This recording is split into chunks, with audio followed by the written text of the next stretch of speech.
नमस्कार, स्वागत आहे तुमचं माझ्या चॅनलमध्ये सलोनीज आर्ट वर्ल्डमध्ये। आज आपण बघणार आहोत गणपतीची पॅच रांगोळी कशी बनवायची आहे। त्यासाठी आधी तुम्ही या प्रिंटचं स्क्रीनशॉट काढून प्रिंट काढून आणा। प्रिंट काढून आणल्यानंतर आपल्याला एक OHP शीट घ्यायची आहे 175 मायक्रॉनची।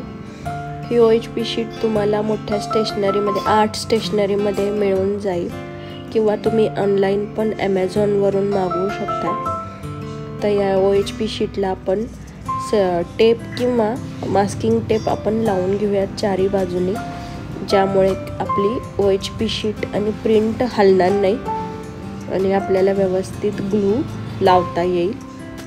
अशा पद्धतीने लावून घ्यायचं आहे। आता एका बाउलमध्ये मी फॅब्रिक ग्लू घेतलेलं आहे। फॅब्रिक ग्लू 50% आणि 50% पाणी असं मिक्स करून एक मिश्रण तयार केलेलं आहे। पातळ असं, खूप पण पातळ नाही आणि खूप पण जाड असं नाही, मीडियम कन्सिस्टन्सी ठेवायची आहे। तुम्ही माझ्या आधीच्या व्हिडिओमध्ये बघू शकता मी कशी आपली कन्सिस्टन्सी एकसारखी मिक्स केलेली आहे, म्हणजे 50% ग्लू आणि 50% पाणी अशा पद्धतीने मी इथं मिक्स केलेली आहे। आता आपण एक भागाला गणपतीच्या एक भागाला आपण ग्लू लावून घेऊया आणि त्याच्यावरती रांगोळी टाकून घेऊया, चिटकून घेऊया रांगोळी। आपण ग्लू लावताना आपल्याला एकदम व्यवस्थित ग्लू लावून घ्यायचा आहे। अशी जागा कुठेही रिकामी दिसलेली नाही पाहिजे, सगळीकडे ग्लू हा व्यवस्थित लागला पाहिजे, एकसारखा ग्लू असा लागला पाहिजे।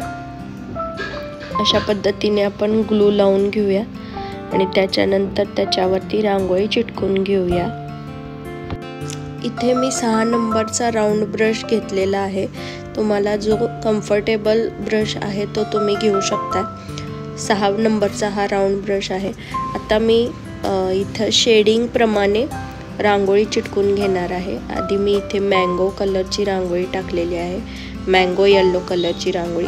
त्यानंतर मी ऑरेंज कलरची रांगोळी चिटकून घेणार आहे।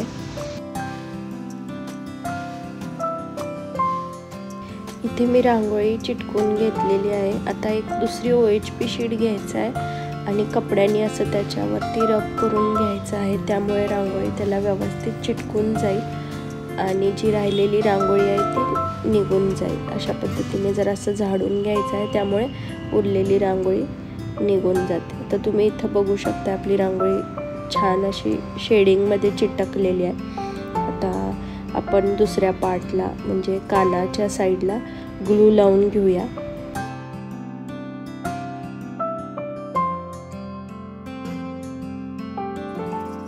आपलं ग्लू लावून झालेलं आहे। आता सेम आपण पहिला लाईट येलो कलर टाकायचा आहे, त्यानंतर मँगो येलो कलर आणि त्यानंतर ऑरेंज कलरचा रांगोळी चिटकून घ्यायची आहे। अशा पद्धतीने चिटकवले तर ती शेडिंगमध्ये रांगोळी चिटकेल आणि एक OHP शीट ठेवायची परत त्याच्यावरती आणि कपड्याने असं रब करून घ्यायचं, त्यामुळे रांगोळी व्यवस्थित चिटकते आणि राहिलेली रांगोळी निघून जाते।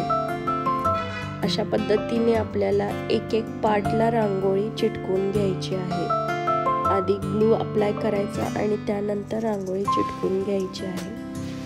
आणि हा आपला जो आहे तो फर्स्ट लेयर आहे। असे आपल्याला 2 लेयर करायचे आहेत, रांगोळी चिटकून घ्यायची आहे दोन्ही लेयरला।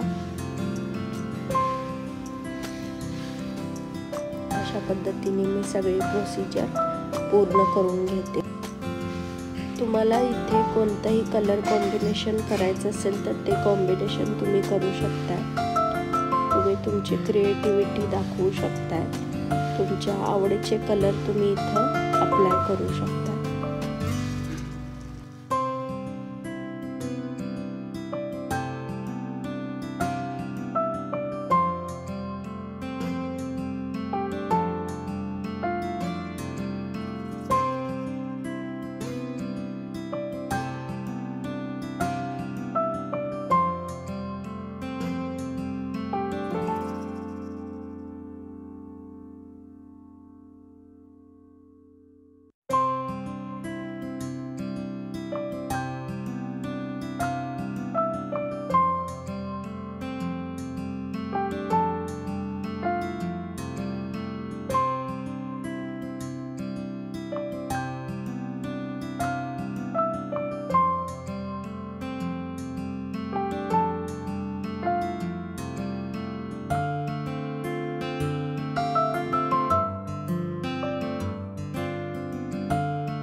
तर इथे आपली रांगोळी पूर्ण करून झालेली आहे। फर्स्ट लेअर कंप्लीट झालेला आहे। आता आपल्याला याला सुकायला ठेवायचं आहे, 2 तास तरी सुकायला ठेवायचं आहे। इथं आता 2 तास आपले सुकून झालेले आहेत। आता परत आपल्याला याला ग्लूचा अजून एक लेअर द्यायचा आहे, म्हणजे हा सेकंड लेअर आहे।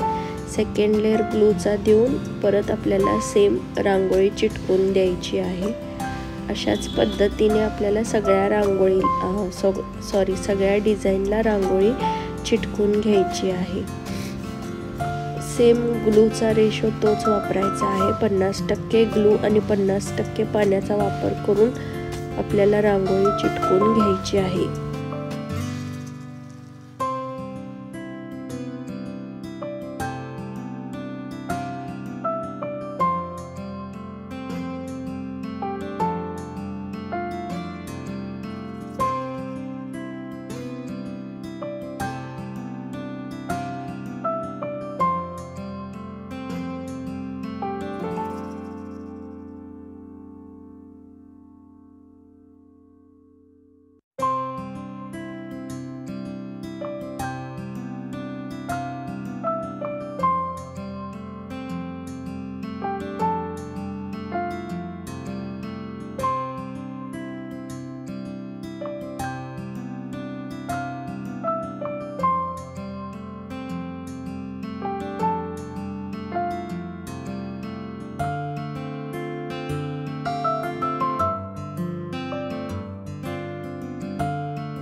इथे तुम्ही बघू शकता, मी आता सेकंड लेअरला पूर्ण रांगोळी चिटकून घेतलेली आहे। तर परत आपल्याला याला सुकायला ठेवायचं आहे, 2 तास तरी सुकायला ठेवायचं आहे। इथे आता 2 तास पूर्ण झालेले आहेत। आता आपल्याला हा थर्ड लेअर करायचा आहे, म्हणजे ॲक्रेलिक कलरने बॉर्डर करून घ्यायची आहे। इथे मी मरून कलरचा ॲक्रेलिक कलर वापरलेला आहे आणि मी आता याला बॉर्डर करून घेते। बॉर्डर केल्यामुळे आपली डिझाईन ही अजून अट्रॅक्टिव्ह दिसते, त्यामुळे मी इथं बॉर्डर करून घेते। तुम्हाला पाहिजे तसं तुम्ही क्रिएटिव्ह करू शकता, डिझाईन तुम्हाला जशी पाहिजे तशी तुम्ही करू शकता।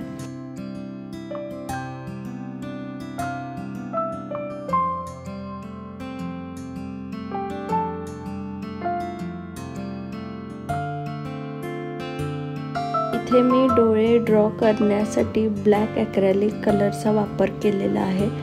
अशा पद्धतीने गणपतीचे डोळे ड्रॉ करून घेतलेले आहेत।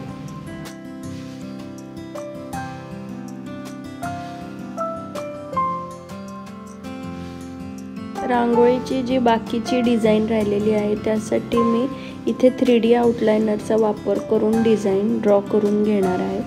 अशा पद्धतीने मी डिझाईन ड्रॉ करून घेते।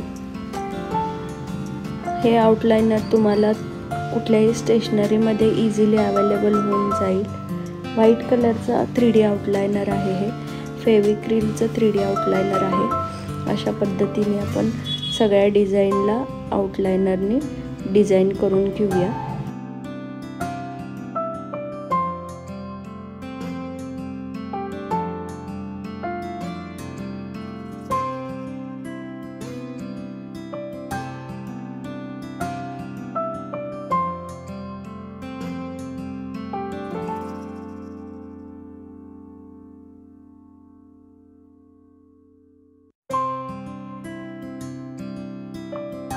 आपली डिझाईन अजून अट्रॅक्टिव्ह बनवण्यासाठी मी गणपतीच्या मुकुटाला बॉल चेन चिटकवून घेणार आहे।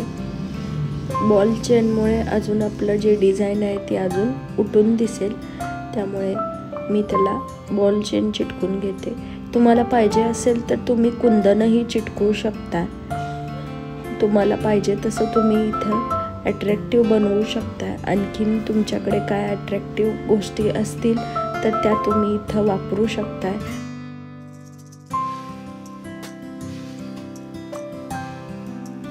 आता मी मधल्या डिझाईनला थोडे कुंदन चिटकून घेत आहे।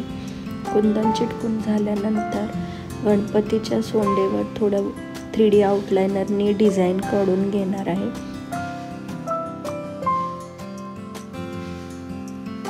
हे मी गणपतीला जी मरून बॉर्डर केलेली आहे ती मला नंतर जरा आवडली नाही, त्यामुळे मी इथे परत त्याच्यावरून व्हाईट कलरचे ॲक्रेलिक ते बॉर्डर केलेली आहे। त्यामुळे मला जरा आता डिझाईन थोडी अजून अट्रॅक्टिव्ह वाटत आहे।